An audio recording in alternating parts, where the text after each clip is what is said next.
Kenapa saya menyebut ada inkarnasi, ada reinkarnasi? Apakah ini dua hal yang berbeda? Tentu saja karena namanya berbeda, realitasnya juga berbeda. Kalau sama ngapain disebut dengan dua nama? Ya. Reinkarnasi adalah fenomena di mana jiwa terlahir kembali dengan sebuah keharusan secara hukum kosmik. Kenapa? Karena jiwa yang berinkarnasi ini belum mencapai standar minimal kelulusan ketika hidup di bumi. Ya. Jadi ibarat orang sekolah, jiwa yang dulu itu pernah hidup di bumi, itu kagak lulus.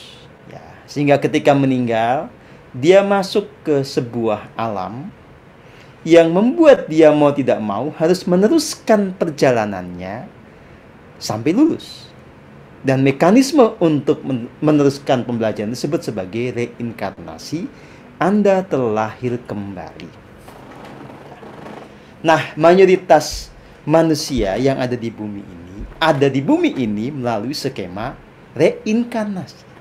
Mayoritas Anda termasuk yang ikuti webinar saya ini, itu memang mau nggak mau harus lahir kembali di sini karena zaman dahulu belum lulus. Anda harus belajar, ya, harus terus melanjutkan proses evolusi jiwa sampai mencapai puncak evolusi itu, sampai kemudian bisa memutus apa yang kita sebut sebagai roda samsara, memutus lingkaran penderitaan. Ya. Nah, kalau kita bicara secara teknis begini. Misalnya si A. Dahulu sekitar 50 tahun yang silam atau 100 tahun yang silam pernah hidup juga di bumi ini. Di sebuah kawasan. Katakanlah namanya Jono pada saat itu. Ya. Dia belajar spiritual tapi nggak sungguh-sungguh. Ini kalau dalam bahasa kita sekarang masuk grup manja. Ya. Pengen selamat tapi tidak mau menjalankan laku dengan sungguh-sungguh. Walhasil ketika masa kematian datang, LOC-nya cuma 195. Ya. Nah, otomatis ya dengan prestasi itu, ketika dia menghembuskan nafas yang terakhir, jiwa dengan tubuh halusnya itu berpisah dengan badan kasarnya, masuk ke dimensi 4, menjadi arwah gentayangan. Ya. Menjadi jiwa yang terbelit oleh emosinya sendiri, oleh penyesalannya sendiri, ya, oleh kekecewaannya sendiri. Tapi, ya, karena ada karma baik, tidak lama dia menghuni alam arwah gentayangan, dia diberkati oleh satu sosok yang berjiwa murni. Naiklah dia ke dimensi 6, ke alam penantian. Ya. Yang tadinya di alam arwah gentayangan itu dia menderita, ketika naik ke alam penantian ini, dia menemukan rasa damai. Ya. Nah, tetapi tentu saja, ini bukan stasiun terakhir. Dia harus mau tidak mau turun ke bumi lagi untuk melanjutkan perjalanannya. Maka pada momen yang tepat, dia terlahir kembali. Ya. Yang tadinya di dimensi 6, kemudian masuk ke dimensi material. Di bumi ini yang kita sebut sebagai dimensi 5. Ini kita bicara struktur 31 dimensi. Ya. Nah, lalu untuk apa dia lahir di bumi ini? Ya, balik lagi ke tadi. Dia lahir ke bumi ini untuk melanjutkan proses evolusinya yang belum tuntas. Dia diberi kesempatan untuk lahir ke bumi ini, untuk belajar lebih lanjut, sekaligus untuk menuai rajutan karma yang dia buat di kehidupan yang lampau.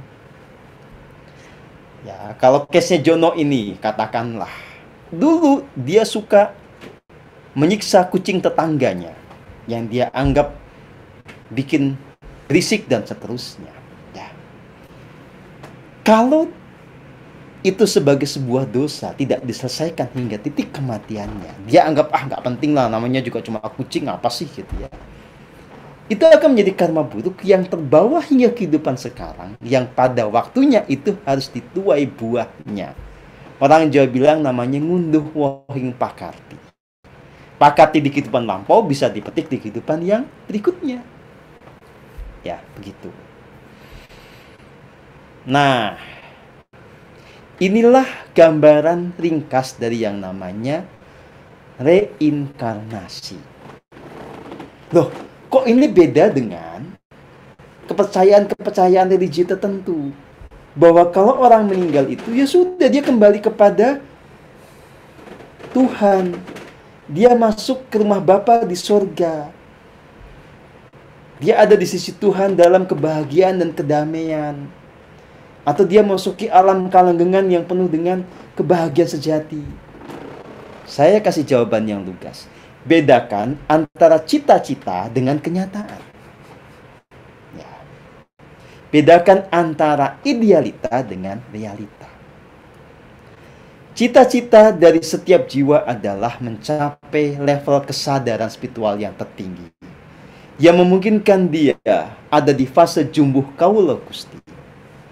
Egonya luruh di dalam kesadaran kesatuan yang agung, jiwanya menjadi sangat murni, terrealisasi segala kualitas keilahian di dalam dirinya, dan ketika kemudian masa kontraknya di bumi ini berakhir, jiwanya akan ada di dimensi yang tinggi, bahkan tertinggi, dalam kondisi yang serba bahagia, serba damai, dan seterusnya.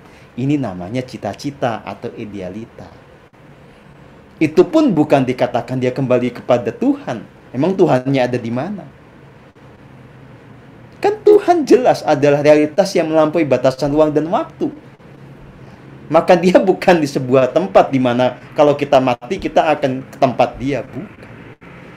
Tuhan adalah realitas yang meliputi segalanya, yang mengejawantah di relung hati kita sebagai diri sejati, dan tidak pernah terpisahkan dengan kita kapanpun juga, sampai kapanpun juga. Ya. Nah, jadi kematian itu adalah hanya momen perpindahan dimensi, bukan momen kita kembali kepada Tuhan dan melepaskan semua penderitaan kita, bukan. Kematian sekali lagi adalah sebuah momentum di mana jiwa dengan tubuh halusnya masuk ke dimensi yang berbeda dan menuai apa yang dilakukannya di kehidupan sebelumnya.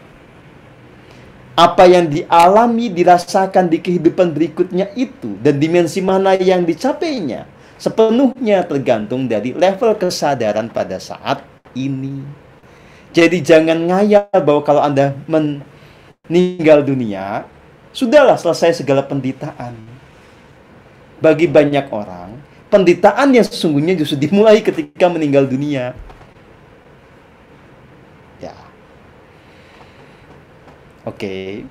Itu fakta yang bisa diselami oleh siapapun yang sanggup menyingkap tirai kegaiban untuk melihat bagaimana jiwa itu mengalami perjalanan berikutnya setelah momen yang disebut sebagai kematian.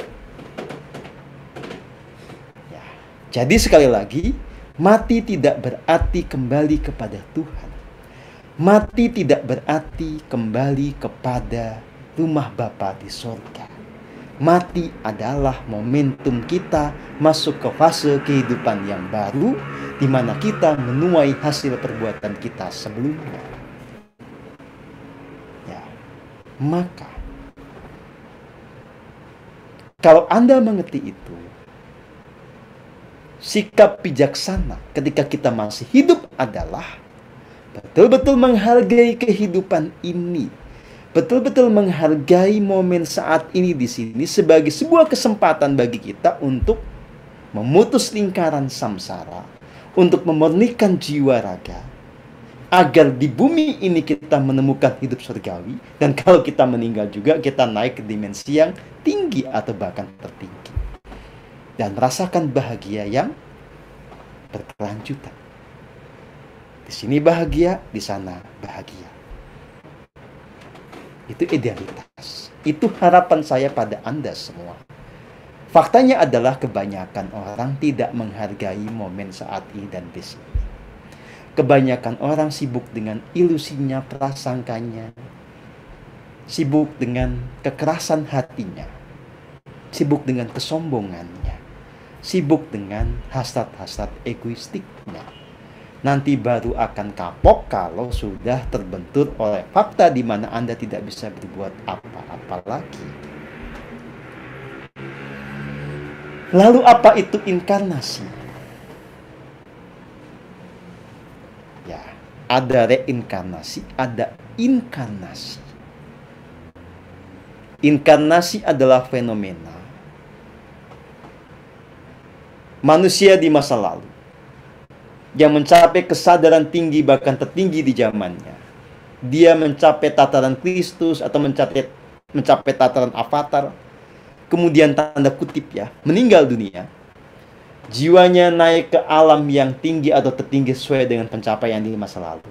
Dan pada momen tertentu karena dia menyadari ada hal yang harus dikerjakan di bumi, dia dengan sukarela memutuskan untuk terlahir kembali sebagai manusia di bumi, dengan tugas untuk mengajarkan kebenaran sejati, untuk meluruskan semua ajar spiritual yang telah dibelokkan, untuk memimpin umat manusia menuju kepada bumi surga.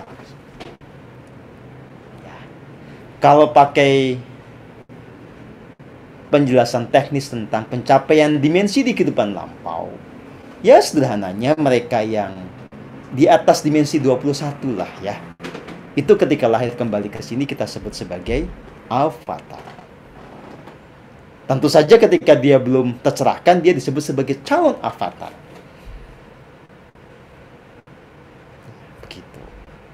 Nah, di antara yang inkarnasi dan reinkarnasi ini, ada satu fenomena lagi, satu kategori lagi, yang ini memang dibahasakan dengan bahasa Inggris, namanya voluntary soul. Ya, begini penjelasannya. Katakanlah namanya Ani, hidup sekitar 200 tahun silam, ya, di sebuah daerah. Dia rajin meditasi, rajin memurnikan jiwa raganya dengan cara yang benar. Itu dijalani secara konsisten. Ketika kemudian meninggal dunia, dia mencapai LOC 500. Ya, itu menjadi LOC yang stabil bagi dirinya. Jiwanya telah dimurnikan dari 5 faktor pengaruh jiwa. Ya. Maka berpindahlah jiwa dengan tubuh halusnya itu ke alam cahaya yang dimulai dari dimensi 12. Dia masuk ke dimensi 12 dan hidup sebagai makhluk cahaya. Ya. Tapi kan namanya jiwa, walaupun sudah ada dimensi 12, dia belum mencapai kesempurnaannya. Ya. Dia baru lulus dari sebuah fase, tapi belum sempurna. Maka jiwa-jiwa ini itu bisa memilih untuk terlahir kembali ke bumi, untuk belajar lebih lanjut, agar kemudian bisa mengalami transformasi mencapai dimensi lebih tinggi. Di luar itu ada jiwa-jiwa dari alam cahaya ini yang melihat ada sesuatu yang bisa diberikan kepada manusia di bumi sebagai rasa kasihnya. Ya. Ada yang tergerak nanti untuk menyelamatkan hutan, ada yang tergerak untuk betul-betul punya rasa empati kepada orang-orang miskin. Ya. Kita sering menyebutnya yang seperti ini sebagai para malaikat yang turun kembali ke bumi. Ini adalah sebetulnya gambaran simbolik dari jiwa manusia yang telah termurnikan masuk ke alam cahaya kemudian terlahir kembali. Nah, balik sedikit ke inkarnasi.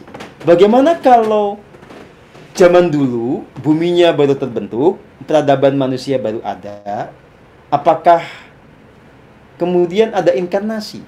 Kan manusianya belum ada manusia tercerahkan. Yang berinkarnasi itu tidak mesti sudah menjadi manusia. Ada juga yang memang dia belum pernah hidup di bumi. Dia adalah seorang mahadewa atau mahadewi, terlahir kembali ke bumi, maka dia juga disebut berinkarnasi.